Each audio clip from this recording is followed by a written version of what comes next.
ये सारा खेल अमानतुल्लाह का है। बात की गारंटी ले सकता हूँ कि वाजिद किसी को मरवाएगा नहीं।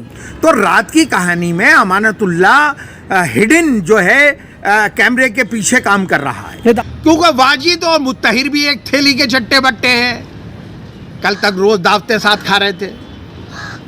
दानिश और आतिफ भी अमानतुल्लाह के आदमी हैं। तो ये तो खिचड़ी घर में ही पक रही है। तुम्हारा और वाजिद का झगड़ा प्लॉटों का झगड़ा है, लेन देन का झगड़ा है, अय्याशी का झगड़ा है। जहां रात गोली चली और गोली चलाने वाले लोगों में यहाँ के पार्षद वाजिद का नाम आ रहा है। एक छोटी सी बात मैं कहना चाहता हूँ, जनता से ओखला के कहना चाहता हूँ कि अमानत से पहले, वाजिद से पहले ओखला में मेन कारोबार जो था कंस्ट्रक्शन था और लगभग 200 के करीब ठेकेदार हुआ करते थे जो खुशहाल रहते थे, लोगों की बिल्डिंगें बनाते थे और यहाँ खुशहाली का माहौल था।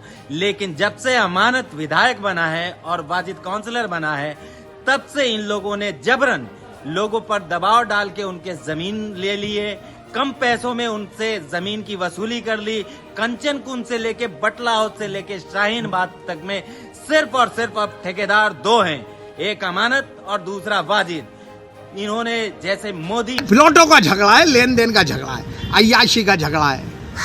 तो मुत्तहिर तुम्हारा आदमी, दानिश तुम्हारा आदमी, आतिफ तुम्हारा आदमी, पूरे ओखला में जाकिर नगर से शाहीन बाग तक अगर कहीं गुंडागिरी हो रही है, कहीं फायरिंग हो रही है, कहीं कोई किसी के गोली लग रही है, अमानतुल्लाह के रिश्तेदार, अमानतुल्लाह के भाई। क्योंकि अब ओखला में सिस्टम क्या है कि सिर्फ अमानतुल्लाह और इसके रिश्तेदार ही यहाँ बिल्डिंग बना सकते हैं। और जो डी ब्लॉक अबुल फजल के प्लॉट की बात कर रहे हैं, उस पे वाजिद का और अमानत का झगड़ा प्लॉट पे है।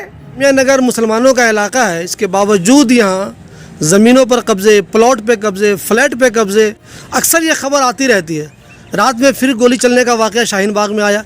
देखिए, जब यहाँ के रहनुमा जो हैं, जो चुने हुए नुमाइंदे हैं, वो डिस्प्यूटेड प्लॉटों में इन्वॉल्व हो जाएं, तो ऑब्वियस है ये सब चीज़ें होना। आज से अभी 4-5 दिन पहले की बात है, बटला हाउस में मुझे कहने में कोई ना किसी से डर पड़ा हुआ है, ना मुझे कोई कहने में एतराज़ है। सटले के लोगों ने ये मुरादी रोड पे एक साहब के घर पे अटैक किया, 20-25 लोगों ने उनके घर पे फायरिंग करी और वहाँ से फायरिंग करके मोटरसाइकिलें छोड़ के भाग गई। अभी 4-5 दिन पहले की बात है। और उसमें पुलिस ने जो 6-7 लोगों को बंद किया है, उसमें 2 अमानत के सिक्योरिटी गार्ड रखे हुए हैं उसने अपने, जिनको वक्फ बोर्ड से 40-40 हज़ार रुपये का वक्फ बोर्ड से पेमेंट करता है। 2 वो लोग बंद हुए हैं फायरिंग करने में। और इसके लोगों ने अपने ही एक आदमी के गोली मार के, एक मुन्ना है उसके बेटे के गोली मार के, और ये पेश किया पुलिस के सामने कि साहब अपोजिट वाली पार्टी ने हमारे गोली मारी है। और जब पुलिस ने जिसके गोली लगी थी उसको टाइट किया तो उसने कहा नहीं, मेरे तो जो सटले के लोग हैं, अमानत के जो सिक्योरिटी गार्ड हैं, उन्होंने गोली मारी। उसमें 5-6 लोग तिहाड़ जेल में गए। अभी 4 दिन पहले की बात है। रात एक वाकया हुआ।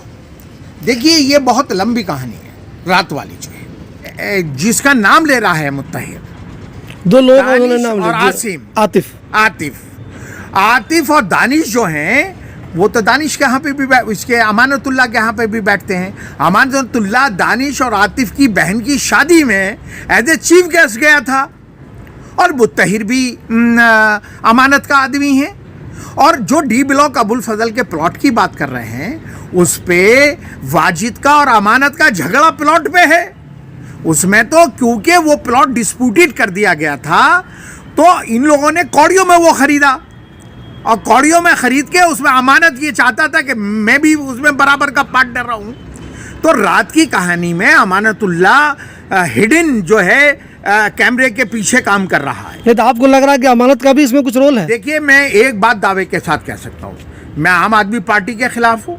मैं वाजिद के पॉलिटिकली, मेरा जाती वाजिद से कोई झगड़ा नहीं है, लेकिन मैं इस बात की गारंटी ले सकता हूँ कि वाजिद किसी को मरवाएगा नहीं। वाजिद का सर पे इलेक्शन है, 2 महीने बाद इलेक्शन है, ऐसे कैसे पॉसिबल है कि कोई कैंडिडेट हो किसी नेशनल पार्टी का या स्टेट पार्टी का और वो किसी के घर पे फायरिंग करवा के अमानतुल्लाह, क्योंकि अमानतुल्लाह और वाजिद के मसाइल बहुत हैं, सारे प्लॉटों के झगड़े के मसाइल हैं इनके।